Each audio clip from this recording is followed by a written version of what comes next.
ನಮಸ್ಕಾರ ಸ್ನೇಹಿತರೆ, ನೀವು ನೋಡ್ತಾ ಇದ್ದೀರಾ ಮಹಾಚಂದ್ರ ಯೂಟ್ಯೂಬ್ ಚಾನಲ್. ಸ್ನೇಹಿತರೆ, 8ನೇ ವೇತನ ಆಯೋಗದ ರಚನೆಗಾಗಿ ಕಾಯ್ತಾ ಇದ್ದಂಥ ಎಲ್ಲ ನೌಕರರಿಗೆ ಇದೊಂದು ಭರ್ಜರಿ ಗುಡ್ ನ್ಯೂಸ್ ಅಂತಲೇ ಹೇಳ್ಬೋದು. ಸ್ನೇಹಿತರೆ, ಈಗ ಸಚಿವ ಸಂಪುಟ ಸಭೆಯಲ್ಲಿ 8ನೇ ವೇತನ ಆಯೋಗದ ರಚನೆಗೆ ಈಗ ಸಚಿವ ಸಂಪುಟ ಸಭೆ ಒಪ್ಪಿಗೆಯನ್ನು ನೀಡಲಾಗಿದ್ದು, ಕೇಂದ್ರದಿಂದ ಒಂದು ನಿಯಮಾವಳಿಗಳನ್ನು ಕೂಡ ರಚನೆ ಮಾಡಿ ಅದಕ್ಕೂ ಕೂಡ ಒಪ್ಪಿಗೆಯನ್ನು ನೀಡಲಾಗಿದೆ.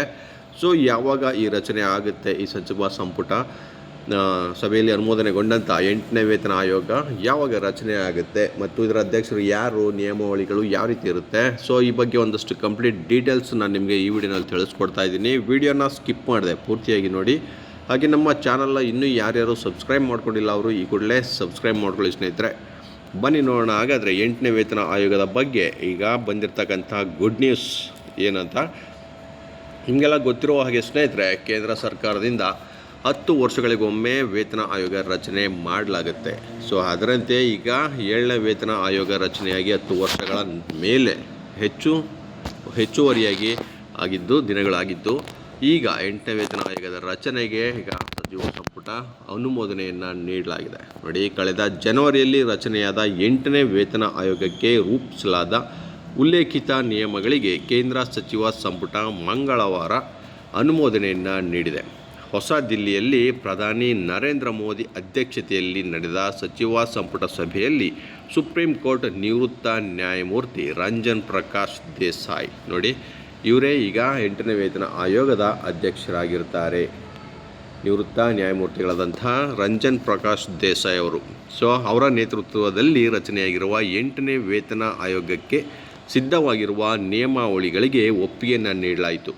ಸಂಪುಟ ಸಭೆ ಬಳಿಕ 8ನೇ ವೇತನ ಆಯೋಗದ ಅಂಶಗಳ ಕುರಿತು ಮಾಹಿತಿ ನೀಡಿದ ವಾರ್ತಾ ಹಾಗೂ ಪ್ರಸಾರ ಸಚಿವ ಅಶ್ವಿನಿ ವೈಷ್ಣವ್, ಕೇಂದ್ರ ಸರ್ಕಾರಿ ನೌಕರರ ವೇತನ ಹಾಗೂ ಪಿಂಚಣಿ ಪರಿಷ್ಕರಣೆಗೆ ರಚನೆಯಾಗಿರುವ ಆಯೋಗ ಮುಂದಿನ 18 ತಿಂಗಳ ಒಳಗೆ ವರದಿ ಸಲ್ಲಿಸಲಿದೆ.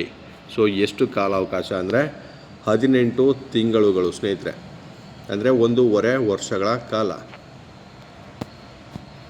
ಸಮಯವನ್ನು ತೆಗೆದುಕೊಂಡು ಇವರು ವರದಿಯನ್ನು ಸಲ್ಲಿಸಲಿದ್ದಾರೆ. ಸೊ ಮಧ್ಯಂತರ ವರದಿ ಕೈ ಸೇರಿದ ಬಳಿಕ ಆಯೋಗದ ಶಿಫಾರಸು ಜಾರಿಯ ದಿನಾಂಕ ನಿರ್ಧರಿಸಲಾಗುವುದು. ಪರಿಷ್ಕೃತ ವೇತನ ಶ್ರೇಣಿಯು 2026 ಜನವರಿ 1ರಿಂದ ಪೂರ್ವಾನ್ವಯವಾಗುವಂತೆ ಜಾರಿಯಾಗಬಹುದು ಎಂದು ತಿಳಿಸಿದರು. ಕಳೆದ ಜನವರಿಯಲ್ಲಿ 8ನೇ ವೇತನ ಆಯೋಗ ರಚನೆಗೆ ಕೇಂದ್ರ ಸರ್ಕಾರ ಒಪ್ಪಿಗೆ ಸೂಚಿಸಿತ್ತು.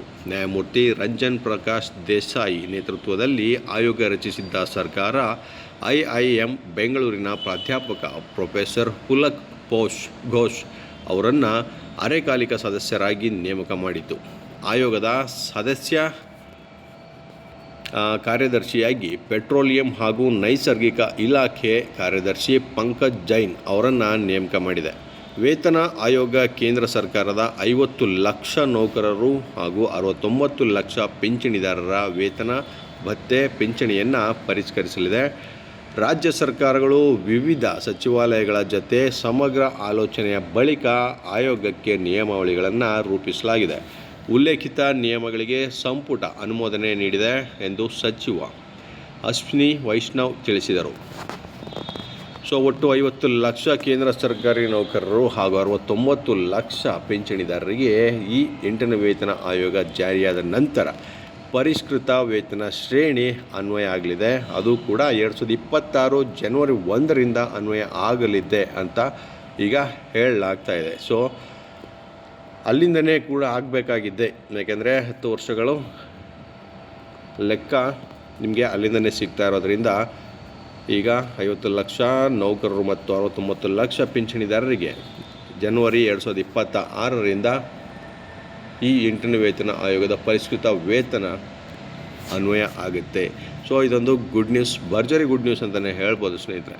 ಸೊ ಎಲ್ಲ ನೌಕರರಿಗೂ ಸಂಬಂಧಪಟ್ಟಂತಹ ಇದೇ ರೀತಿಯ ಅಧಿಕೃತ ಮಾಹಿತಿಗಳ ಜೊತೆಗೆ ನಾನು ನಿಮ್ಮನ್ನು ಮತ್ತೆ ಭೇಟಿ ಮಾಡ್ತೇನೆ. ನಮಸ್ಕಾರ.